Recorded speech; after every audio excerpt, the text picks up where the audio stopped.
Today I want to talk about this unit, the LR Super Saiyan 3 Goku and Super Saiyan 2 Vegeta, one of the 8th anniversary units that did come out with the GT Goku and Vegeta. I think this unit is underrated, personally. I feel like people downplay this unit quite a bit, and I definitely understand like the complaints, right? So we're just gonna break down this unit real quick and talk about what they do. I know they're not on global, so a lot of people don't understand how this unit is working. Their leader skill is Power Wish's Final Trump card, and then 30% to Connected Hope with Majin Buu Saga, which is not really the greatest leader skill ever, but there are a couple of good units on here, like the Blue Fusions. We have, again, this unit themselves. We have I believe this unit is also under 200%, right? There's a couple of units that do fit the 200%. In the future, if we get like a Super Vegito, like LR, S-Tier Super Vegito, he fits the 200%, right? They're a permanently stacking defensive unit. They can do up to 4 additionals, right? They have their additional attack that has a 70% chance to become super at 18 key, a guaranteed additional at 24 key, and then their hidden potential system additional. On top of their own, of course, original super attack, they can likely do 4 super attacks within the turn. Very, very good. One thing that helps them build that up is that they get a permanent key 1 with each super attack they perform. And then this is the issue I feel. They have 10% critical hit chance up to 50% with each super attack performed. That does suck. The reason why that does suck is because if we look at someone like the GT Duo, they actually get 50% damage reduction, which I feel like at this point a lot of us do agree. That is a much better mechanic. This unit can stack their defense to get some pretty like solid levels though. Like, you know, on turn 3, you can get them to like above 500-600k defense. Turn 5, you can get them over 1,000,000 defense, right? But then they don't have any defensive tech against super attacks, because no matter what, you could have 1,000,000 defense turn 5. The boss, like Sin Shenron, is going to hit you for, you know, considering that they're super classy, he'll probably hit them for around 1.5 million and lower defense by 40%. They're not living that, right? There's bosses like Meta Cooler Core that'll hit you for like 1.6 mil, I believe. There's bosses like Cell Max, right? He hits you for like, I think 1.8 or something, right? There's just situations where you're just not going to live, even with just the stacked defense. Which is why defensive tech is so important. Damage reduction, guard, evasion, right? And that's what this unit is missing. And I completely understand why people feel that way about this unit. But, the standby, right? The standby is really good. The standby makes them the strongest defensive unit in the game. And they actually do gain the second hardest hitting attack in the game in the Super Spirit Bomb, which I feel like may surprise people. I don't think people understand how much harder this Spirit Bomb turn can like affect the rotation compared to other units, right? It's a massive deal, right? The Spirit Bomb turn, it's just pretty insane, right? They have to do 4 attacks and be from the 4th turn from start of battle to activate their standby skill, or when you're under 50% HP or less. If you can get this off, I think that is ideal if you get it off really quick. Usually if you like, unless it's like the very first turn, maybe on like the 3rd turn if you can get this off, like turn 3, and they have like a couple of stacks, and that is preferred, because by the honestly, even then, if you're like in the last phase, they can stack their defense up to like 500-600k range with just 1 turn of performing super attacks, right? Their defense stacks really fast, but again, the issue is that they don't have any defensive tech here. Well, it's like this unit has the damage reduction, right? But again, I think people don't understand how hard this actually hits. We're gonna look at the math real quick, just little small tidbits, and then we're gonna go into the community ideas here. But for example, here is the Super Saiyan 3 Goku and Super Saiyan 2 Vegeta. You see like their average, you know, like it is APT, but their average like attack turns, defensive turns, right? Just in general, they're like, you know, 46 mil, 50 mil, which is quite high, right? It's really good. But then if you take a look here, the Spirit Bomb turn, it goes all the way to 150 million to 180 million, depending on the support they're receiving, which is a massive jump, a massive number.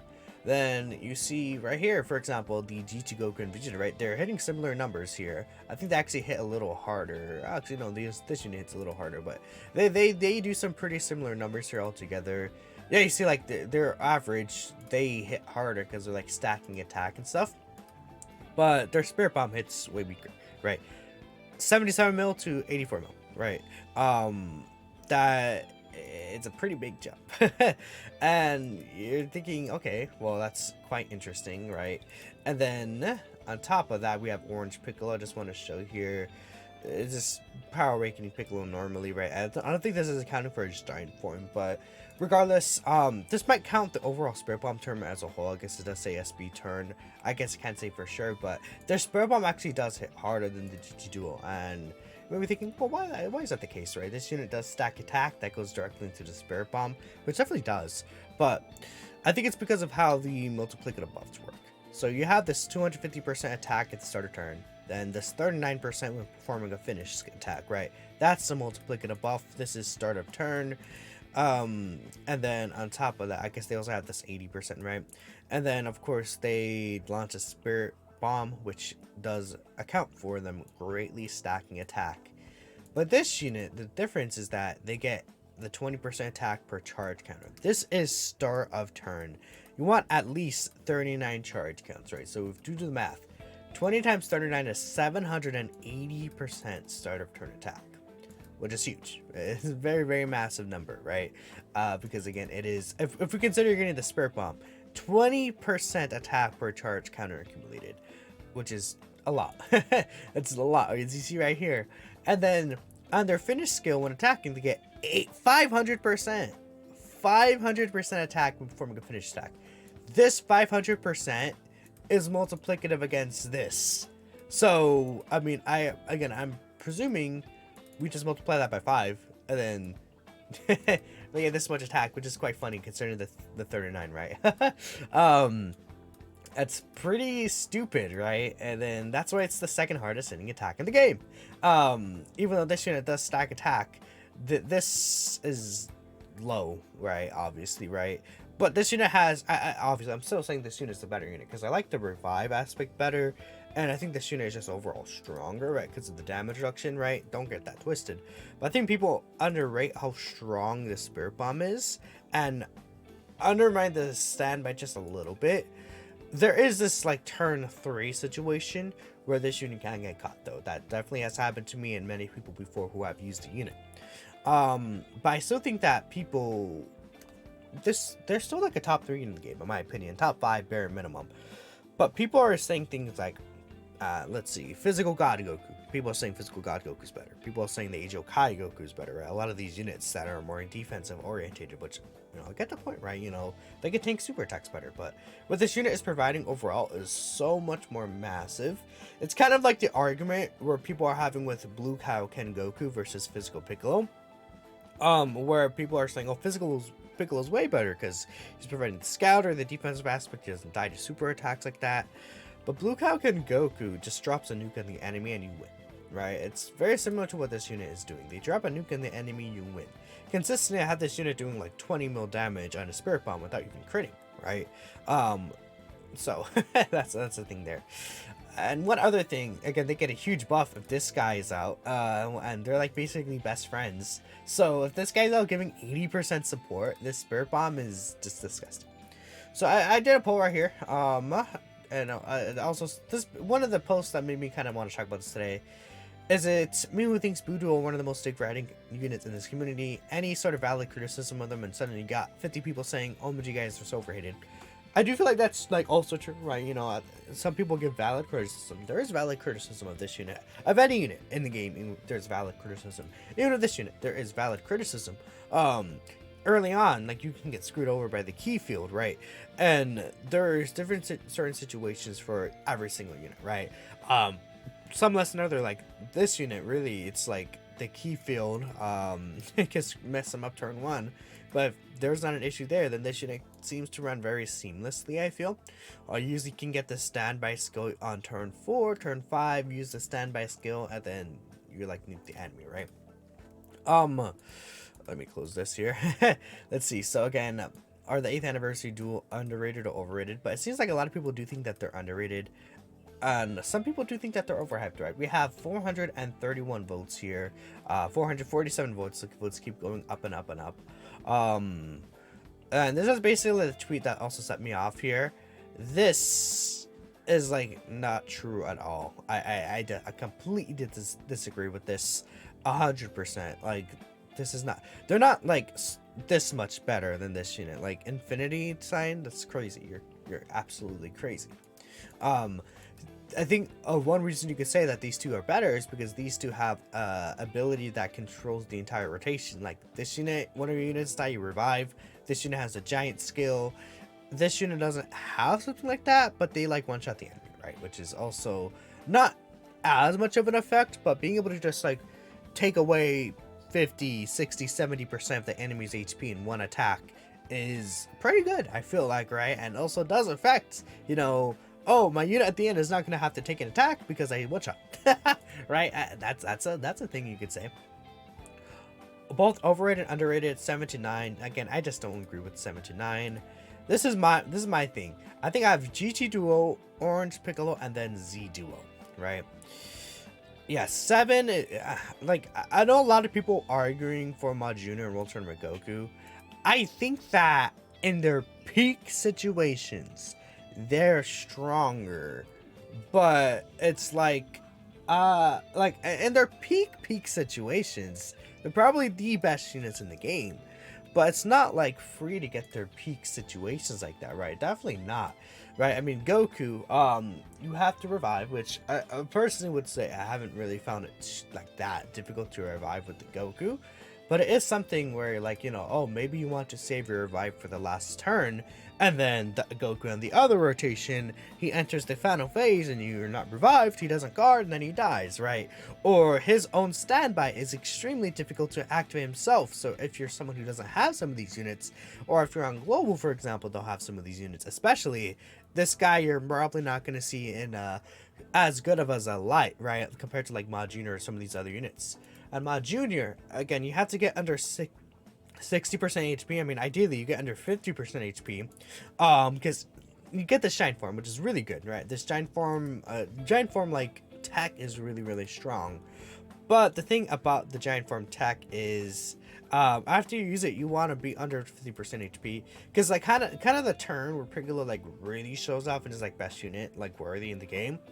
You get the Giant Form turn, you get the active skill slot 2, you put him slot 1, you get his full passive, right, because it gets different buffs from being the first or the second attack on the turn, basically, right? And then you just destroy everything with super effective, right? That is really, really, really good. But this unit also still has issues, right? He has lacking partners, I feel. Leader skill not really that, you know, spectacular. Like, it's a good leader skill, but it's not like, you know, anything great. Especially because many of his units that he wants to be ran with don't even fit the 200% leader skill portion, which does suck a little, right? And sometimes you just might not get under 60% HP because there are a lot of units on that team that heal, right? Like, let's say Orange Piccolo heals the previous turn, you know, yeah, Physical Piccolo who heals on the team, right? And then, Metal Coolers heal, right? There's a bunch of these units you're running on the team. That Coolers with Metamorphosis heal, right?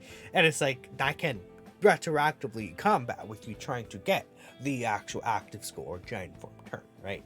I think that's something that people also don't really bring up, right? Because considering those are the best units to run with this Int Piccolo, right? But beyond that, I do think that overall the performance of this unit is stronger, especially than these two when they're not like built up or anything, right? This unit from turn 1 is definitely stronger, I think, than both of these units here. Unless you get really, really good RNG with like Piccolo Jr., then maybe I can see the argument. But this unit is doing way more damage. This unit has really good defenses. Well, I wouldn't say really good defenses, but for turn 1, their defense stat that they can get to is definitely enough for like turn 1 boss super attacks, right? And that's just like, I don't know, because like because like the boss that comes out turn 1 is like the Cellmax Red Zone, but this unit is able to live Cellmax Red Zone boss like turn 1 super attack if they get like 4 super attacks out for sure. But yeah, that's the thing about them. And again, let's see more people. You think you're both underrated and overhyped, just like every unit that got split options. 5-7 at best, 7-8 at worst, right?